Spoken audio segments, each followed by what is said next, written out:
इनको कोई फिक्र नहीं कि यूक्रेन और रूस का क्या मसला बन सकता है, कोई फिक्र नहीं चीन और ताइवान का क्या मसला बन सकता है, इनको कोई फिक्र नहीं कल ईरानियन वजीर दाखिला आ रहे हैं, परसों टर्की के आ रहे हैं। इस रीजन की सियासत में तालिबान, जिनके हम साथ हैं, हम चाहते हैं कि तालिबान तरक्की करे और वहाँ जो इंसानी मसाइल पैदा हो रहे हैं दुनिया उनको हल करे। अच्छा शेख साहब, मैं आपसे तालिबान को डिस्कस करना चाहता हूं, लेकिन मैं एक सवाल, ये जो आप देखें शेख साहब, आपने खुद ही जिक्र कर दिया अभी कि बलदियाती इंतखाबात का मरहला शुरू हो चुका है अमली तौर पर और ग्राउंड पर हो गया। अब ऐन मुमकिन है कि जो लॉन्ग मार्च की बात हो रही है और ये जो तहरीक अदम एतमाद लाने की बात हो रही है, ये अल्टीमेट गोल ना हो और गोल यही हो कि हम कारकुन को मुतहरिक करेंगे, चले लॉन्ग मार्च करेंगे, हमें बलदियाती इंतखाबात में फ़ायदा होगा, हम ज़रा एक जेस्चर देंगे तहरीक अदम एतमाद ला रहे हैं, हमारा कारकुन एक्टिव हो जाएगा, उसका लहू गरमा देंगे, तो हो सकता है टारगेट ही ये हो।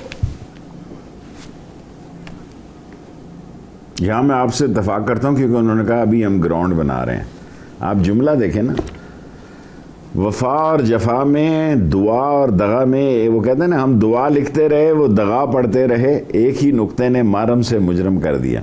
ये मैं आपसे इत्तेफाक करता हूं। Here I agree with you, मुमकिन हो सकता है आपकी इस बात में बड़ा वजन है, ऐसा कर रहे हो ये, लेकिन उन्होंने खुद कहा है, मैंने खुद टीवी पे सुना है कि अभी हम ग्राउंड बना रहे हैं, जब ग्राउंड बन जाएगी फिर पानी का तरकाव करेंगे, फिर ऊपर ट्रैक्टर चलेगा, फिर वो रूलर चलेगा, इतने में बिगल बग जाएगा आओ के इलेक्शन में सालों। ठीक है शेख साहब, एक छोटा सा ब्रेक लेते हैं प्रोग्राम में, ब्रेक के बाद वापस आते हैं।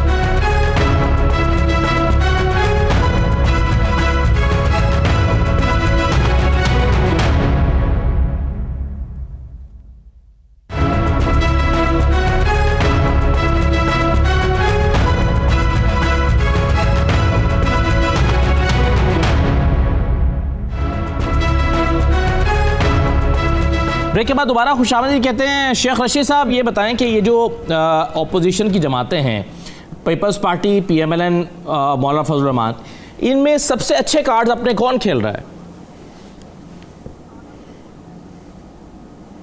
खेलना तो फजल रहमान चाहता था, पर इस दफ़ा उसकी किस्मत ठीक नहीं है।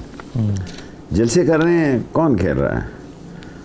ये पहुंचे, यहाँ तक पहुंचाया किन्होंने?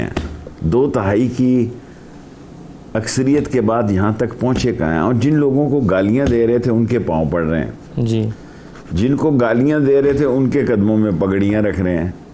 तो फिर ये किया ही क्यों था ऐसा? कल जो आपने पढ़ता था कि हमने इनके पाँव पड़ना है, तो उनको गालियाँ ही क्यों दे रहे थे? सारी सियासत इन्होंने, देखें, एक तो ये याद रखें, ये कोई सियासी लोग नहीं थे, ये फौज की नर्सरियों से पैदा हुए, ये फौज के ले पालक थे, ये फौज की गेट नंबर 4 की पैदावार है, इनका फल फ्रूट फौज के गमलों में लगा। अब इनको शर्म आती है ये बातें करते हुए। ज़िया-उल-हक ने कहा मेरी ज़िंदगी जो है वो नवाज शरीफ को लग जाए, उसने ये नहीं कहा एजाज़ुल-हक को लगे, इसीलिए एजाज़ुल-हक बेचारा धक्के खा रहा है। ये भी खा तो धक्के ही रहा है। दूसरे मुल्क में ज़िंदगी गुजारना, मैं अभी आपके इंटरव्यू से कह रहा था यार 3.5 साल हो गए मैं कहीं गया ही नहीं, मैं कहा क्या करूँगा जाके वहाँ, यही खाना खा लूँगा, लोग शो मारेंगे। आया था जनाब शेख रशीद साहब, खाना देता जनाब, बड़ी फ़ोटो खिंचवाई, टीवी का कैमरा शूट हो गया, फिर वापस आ गए। आप क्या बताएंगे, ये 3 साल से आप लंदन जाके क्या करते रहे? 2-3 तकरीरें की फौजियों का नाम लेके, और उन्हें के पाँव पड़े हुए हैं आप, उन्हीं को कहते हैं कि हमारा रास्ता निकाल दो। वो बच्चे हैं, चूचे हैं, वो उनको पता नहीं है कि आप कहाँ तक चले गए हैं। पॉलिसियाँ शख्सियत की नहीं होती इस्टेब्लिशमेंट में, पॉलिसियाँ 10-10, 15-15, 20-20 साल की होती हैं, और वहाँ आपका अब जिक्र नहीं है, जो मर्जी कर लो जाके। अच्छा, अभी शहबाज जा रहा है ना, कल हमजा हो फोन पे बात कर चुका, सारा कट्ठा टब्बर भी चला जाओ, कुछ नतीजा नहीं है। हाँ, अगर आप अपने बंदे पूरे कर लेते, जो कि मुझे अल्लाह सुब्हान ताला पे पूरा यकीन है, ये 7 दिन के दिन होते हैं ना जमा कराने के, 7 दिन बाद आप देख लेना इनकी बजाय ये सेक्रेटेरिएट में दाखिल कराएं, ये 7 दिन में अदम एतबाद भी इनकी एक्सपोज हो जाएगी। फिर मार्च का महीना आएगा तो फिर मैं बात करूंगा कि आ रहे हैं कि नहीं आ रहे। क्या कौम को आ रहे हैं, जा रहे हैं, आ रहे हैं, जा रहे हैं, क्या आपने सियासत दी है इस कौम को? कुछ भी नहीं। टीवी आप खेल रहे हैं, बेवकूफ़ लोग हैं। देखिए ना, मैं आपको इंटरव्यू दे रहा हूँ, जिसने सुनना होगा वो सुन लेगा। सही। सो मैं जलसा ही कर रहा हूँ आपके प्रोग्राम में। नहीं शेख साहब, आपको जो है वो अथॉरिटी माना जाता है पिंडी और इस्लामाबाद के मामलात पर। ये बताएं कि ये जो अभी बलूचिस्तान अवामी पार्टी ने कहा कि जी हमें इशारे मिलना बंद हो गए हैं, इधर तासुर ये है कि एमक्यूएम अगर कराची से आकर यहाँ शहबाज शरीफ को मिलती है तो वो खुद से नहीं मिली, और ये हलचल जो है, और कामिल लियाकत साहब ने बयान दिया कि जब तक रियासत जो है वो चाहेगी हम हुकूमत के साथ हैं। ये तमाम मामलात क्या बताते हैं? ये इसमें ये 2022 को एक और हवाले से बड़ा अहम समझा जाता है। ये हुकूमत और रावलपिंडी और इस्लामाबाद ये एक ही पेज पर हैं, कोई गड़बड़ तो नहीं है किसी जगह? देखिए, हर आदमी ने अपना चूरन बेचना होता है। मैं तो 2023 में अभी कहूँगा कि आलमी जंग हो सकती है, 22 में ही हो सकती है। मुझे तो ये दिखाई दे रहा है। तो ये खबरियत की बात जहाँ तक है, अगर मैं कहूँगा कि काल एक बंदे ने कहा कि मुझे किसी ने कहा, कोई लेके आया तो मैं आ गया, सारी चीज़ें पसे पुश चली गई। कराची के उस MNA साहब की बात छा गई टीवी पे, जी हमें तो लेके आए हैं और हम आए हैं यहाँ, वरना हमने। ये क्या खबरियत है थी? इनका व्हील कब घूम जाए तो गरीब मर जाए भूख से, अफलास से, महंगाई से, बिजली से, ये कोई खबर नहीं है। इनकी गाड़ी का व्हील कब जो गिर जाए तो वो एक्सक्लूसिव स्टोरी है जी, कि उनका जनाब अदालत में भी आते हैं, विक्ट्रियाँ बनाते हैं। चोर के बच्चे जाते भी हैं तो विक्ट्रियाँ बनाते हैं, क्योंकि अदालतें 3-3 साल से इनके फैसले नहीं कर पा रही।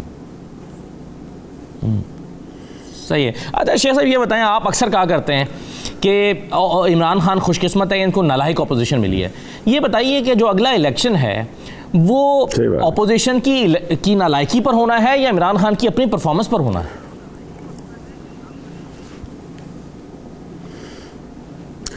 इलेक्शन असद साहब एक और फजा का नाम है, एक नई दुनिया होती है।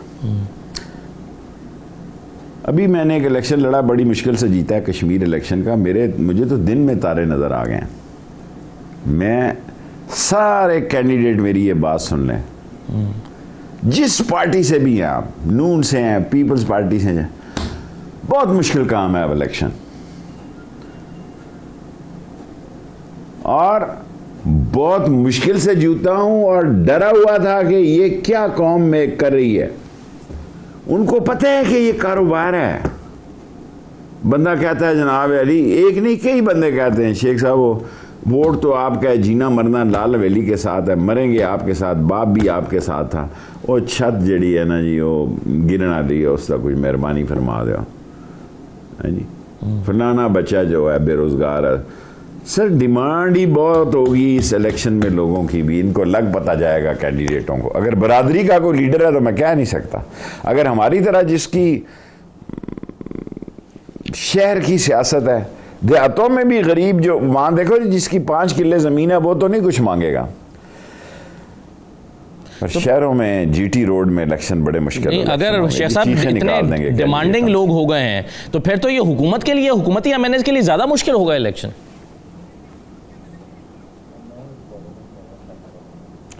मेरा ख्याल है सभी के लिए मुश्किल होगा।